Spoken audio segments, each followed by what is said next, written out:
What's good, YouTube? It's your boy KingSupreme. Back in the video, we got when Tyson challenged his biggest opponent. Now, if you're new here, welcome to the channel, homies. Just be sure to like, comment, subscribe, and share if you want to see more bangers from me, boy. You feel me? Because the grind never stops. But hey, we got some more boxing videos today. But more importantly, we got Mike Tyson, bro. That dude, Iron Mike, bro. Such a legend in the game of boxing, bro. You know, I wanted to get to more and more boxing videos. I actually got another boxing video as well today. It's a Sugar Ray Robinson, you know, a video, you know, how he is one of the greatest boxers of all time. So was a very interesting video. So go check that one out after this one. But we got Mike Tyson today. Very excited. Let me know what other type of videos y'all want to see me react to.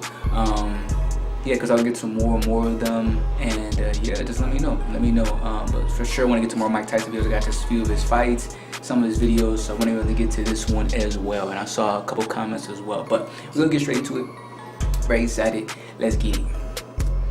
Several people seem to think that he's George Foreman, but he's stronger than George Foreman. He's Joe Frazier, but he's faster and he's more powerful than Joe Frazier. And he's Rocky Marciano, but he's almost 30 pounds heavier than Rocky Marciano. So that combination, I think, bodes pretty well for Mike Tyson. Welcome back to another big fight recap here on BLTV Classic. Yes, Tyson has the anticipation of a Doberman who's happened upon 210 pounds of unguarded feet.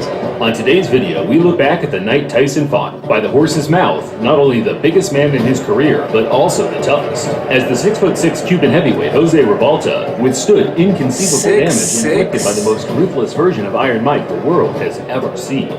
One of the great heavyweight slugfests of all time. Let's get right to it. Bro, he was 6'6". It's about to be a movie. At 5'10½", Mike Tyson was significantly the shortest heavyweight contender ranked by the Ring Magazine's top 10 in the fall of '86. Many boxing fans will remember this era as the New Age, the land of the giants, with the large majority of top contenders and champions from here on out standing in excess of 6'4". Primo Carnera, a heavyweight boxer called the Monster by Time magazine. There have been many tall contenders and champions in the past, with Jess Willard and Primo Carnera being prime examples of towering fighters often branded as unskilled behemoths, circus acts, whose achievements in the sport are credited strictly to their advantage in size and weight.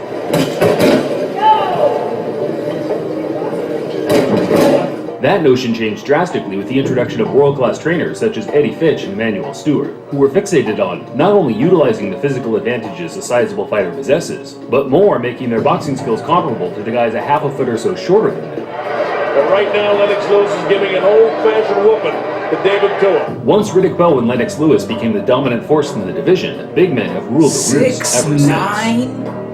When I was younger, I used to always say, God, I'm just a midget. I'm never going to grow. I'm never going to be anything because I'm too short to do any kind of sports, anything. But then, you know what I mean, I started believing in myself and things worked out right. Hey, gotta have that mindset.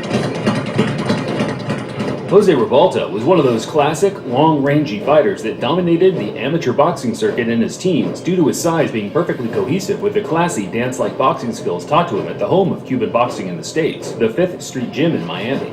Mike Tyson, here I come. Here I come. By the time Jose turned pro in 1982, he was the #2 rated amateur heavyweight in America, and he used his skills to defeat the usual suspects of journeymen such as David Jacko and Rick Keller in the coming years. Well, he goes up against Jose Ribalta, who has to be considered a threat. Jose was robbed of his first moment of genuine boxing notoriety in his 1985 clash with the soon-to-be heavyweight champion James Bone Crusher Smith. Everyone outside of 2 of the 3 ringside judges felt he won with relative ease. However, dubious decisions are unfortunately a part of the game, and as many fighters have displayed in the past, early setbacks can either make or break a character. And during the Tyson build-up in July 1986, Jose seemed to be peaking, not only physically, but mentally, certain he would be the man to stop Tyson's 25-fight unbeaten streak. There's a man that can beat Mike Tyson, it's Jose Ribalta. There's going to be a lot of people surprised down in Miami when he knocks him out. When Mike Tyson hurts a guy, he puts him to sleep. If he tags Jose, I hope we don't think Jose's going to lay down. He just better be ready to take another shot. I'm not going to take no credit away from him, but to this day, he hasn't faced anybody that can punch like Jose. Sheesh. Big words. But I know he's never been in there with a fighter like me. Watch me fight. Devastation. And give him a slow beating. nearly death. Yes, Tyson has the anticipation of a Doberman who's happened upon 210 pounds of unguarded meat. Tyson met Ribalta at the Trump Plaza Hotel in Atlantic City on August 17, 1986. Inspired to advance your It's gonna be career. a fight of the gladiators. I'll keep on forgetting. At Purdue University well, I know, Global. but Tyson was not that tall, bro. Like, he was relatively short. Their daughter is a very good kisser. In terms of all these other boxers. Created a legendary atmosphere among the lucky 1,000 people in attendance. Tyson's snarly grimaces were met by Ribalta's death-defying eyes. It was clear to the viewing audience that they were in for a special night of heavyweight boxing action.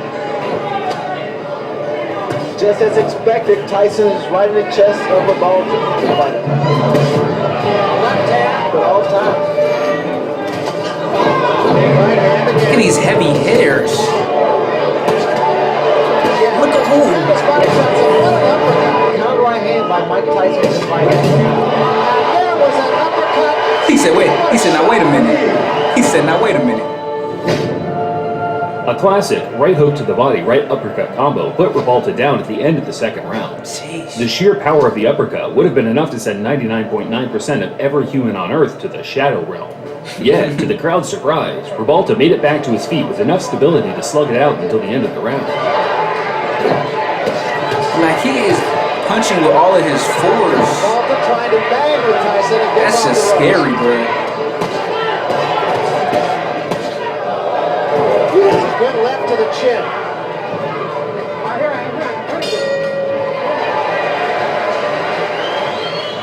Acknowledging Ribalta's resilience, Tyson elected for the water in the basement approach in the next few rounds, hammering Jose to the body to try and soften his core. Jeez. Those gut shots are no joke. Bruh, he needs to just call it quits.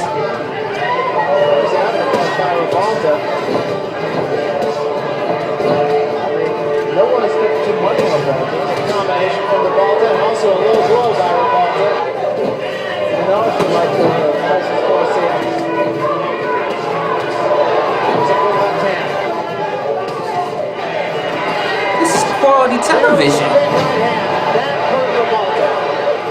Tyson took his attacks upstairs by the end of the seventh, boxing with the same ferocity as he did in the first, throwing with the speed and power of a man that has barely broken the I don't know how he's still up there. He's still up. And look at these combo. Oh. Mouthpiece goes, and Tyson is on top of it. There's a big right hand. Yeah, it's wraps. He's out of it. He's out of it. He's dazed. He's out of it. Another big right hand. Back to the body. There's no blink. And there's a smashing left hand. And wisely, Tyson seemed shocked that Ribalta had made it to his feet again. Yet, instead of taking his feet off the gas and cruising to a unanimous decision, he wanted to entertain the fans by closing the show. another big left hand. That's a Whoa! He was probably never the same after this. Because the hits he took. Tyson knocked out Ribalta in the 10th in a manner I'm sure the great Customato himself would have been proud of. But as always, HBO's Larry Merchant was underwhelmed by his performance and grilled the aspiring champ in the post-fight interview. Since Mike, this guy was a tougher nut to crack than you thought, I bet. Fair enough. He had his mind concentrated. He was going to fight. He did well, and I commend him very dearly. What made him so tough? The fact that he fought back, unlike the other fighters who've taken you this far? Most definitely, he fought back, and he had the idea in his mind he wasn't going to get knocked out. But as you notice, he was knocked down, but wasn't knocked out because he had his mind conscious of that. Are there too many expectations of you, Mike? Do you think that if you don't, you're in a bind, that if you don't knock him out early, if you knock him out early, everybody says the other guy was a bum. If it goes this far, everybody says you can't hit that hard. Well, what can I say? This happened. Tyson showed a lot of class in his response by simply acknowledging that Ribalta was as tough in game as they come. Right, W's a in W. an interview for Ring Magazine in 2014, Tyson named Ribalta as the most durable fighter he'd ever faced, along with the strongest, claiming that the Cuban was very strong in clinches. Professional record, 32 Ooh, he was nice. If Tyson had never met Ribalta, I doubt that there'd be even a single person who would have expected him to put up such a brave effort against the prime Mike Tyson, because after the match, his career went more or less down the drain, certifying himself as a bona fide journeyman by his mid-20s. Ribalta retired after 5 straight losses in 1999, yet to this day, he still wants a rematch with Tyson. In fact, his Facebook page is littered with non-stop callouts to the point of obsession. Usually, I'd laugh off these callouts, but with the current landscape in the game today, you just never know who will return to the ring. Bruh, I feel like those hits really took a lot out of him. I think that's what it had to be. Those hits took a lot out of him, and I can't be surprised though. Like, you saw those hits he took to the temple, the head, the face, the neck. He might not have been the same physically after that. So I'm not even surprised that after that, his career. It's not a coincidence that his career was just at its peak, and as soon as he faced Tyson, then it went downhill. But he probably really rearranged his health. But that's the video. Hope you enjoyed it. More videos dropping soon. This was a very interesting Tyson video. Much respect to what is his name, Volte, whatever it was his name was. Much respect to him though. He put up a good fight. And hey, but you see, it doesn't matter. Tyson will literally destroy you. It doesn't matter who it is. It doesn't matter what it is. Tyson will destroy you.